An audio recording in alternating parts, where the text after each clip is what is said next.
আল্লাহ আলহামদুলিল্লাহ আলহামদুলিল্লাহ আল্লাহু আকবার।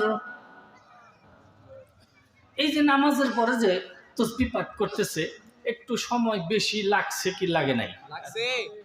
চাকর যখন এরকম জিকির আজকার করতেছে, সাহেব মনে মনে চিন্তা করে, ব্যাপার কি, আমি জীবনে নামাজ পড়ি না, তাতে কি হইছে? এত তো সময় লাগার কথা না, এত তো সময় লাগার কথা না। দেখি তো আবার ঘুমায় টুমায় গেল নাকি। কিছু কিছু মুসল্লি আছে মসজিদে যায় ঘুমায় পড়ে। ঘুমায় কি ঘুমায় না? মুসল্লি তো কয়েক প্রকার, আমার দিকে তাকান। মুসল্লি তো কয়েক প্রকার।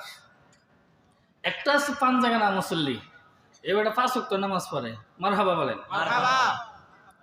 আরেক ধরনের মুসল্লি আছে, এই বেটা শুধু সাপ্তাহিক মুসল্লি, এই বেটা শুধু শুক্রবারের নামাজ পড়ে। কিসের নামাজ পড়ে? জুমার নামাজ পড়ে। আবার এক ধরনের মুসল্লি আছে, এটা হলো বাৎসরিক মুসল্লি, এই বেটা কিসের নামাজ পড়ে? ঈদের নামাজ পড়ে। আবার এক ধরনের মুসল্লি আছে, এই বেটা ঈদের নামাজও পড়ে না, এই বেটা খালি জানাজার নামাজ পড়ে। জানাজা পড়তে সিঙ্গাপুর থেকে আয়া পড়ে, কয় রাখিস আগেই কবর দিস না, আমি আয়া পড়তেছি। আসে কি আসে না? আমার তো চিন্তা হয়, এই যে যারা বাৎসরিক মুসল্লি 1 বছর পর পর ঈদের মাঠে যায় নামাজ পড়তে, আমার তো মনে হয় এই বেটা কি ঈদের নামাজ পড়ে না জানাজার নামাজ পড়ে।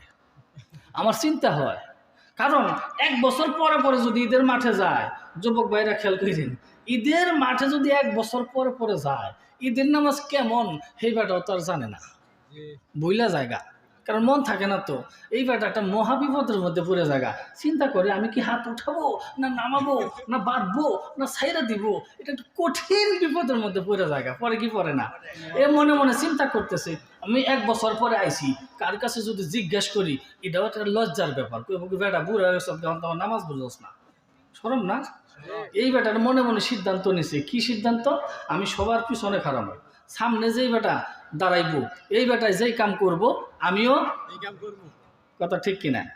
এরপরে এই বেটা তো রুজু বানাইয়া একবার ঈদের মাঠে গেছে, সবার আগে, দাঁড়াইছে সবার পিছে দাঁড়াইয়া চিন্তা করছে, সামনে যে দাঁড়াইছে আমি ওর দিকে তাকাবো, যেই কথা সেই কাজ। এই বেটা পিছনে দাঁড়াইয়া দাঁড়াইয়া সামনের দিকে চায় রইছে, যার দিকে তাকাইছে সেই বেটা 2 বছর পরে আইছে। তাইলে বুঝেন, পিছে 1 বছর পরে আইছে, মনে নাই আগের বেটা 2 বছর পরে আইছে। এই বেটা কেমন পারে? এই বেটা ভুল করছে, পিছনেরটাও এরকম হয় কি হয় না? তো মুসল্লি এত প্রকার মুসল্লি। তো সাহেব মনে মনে চিন্তা করতেছে, ব্যাপার কি,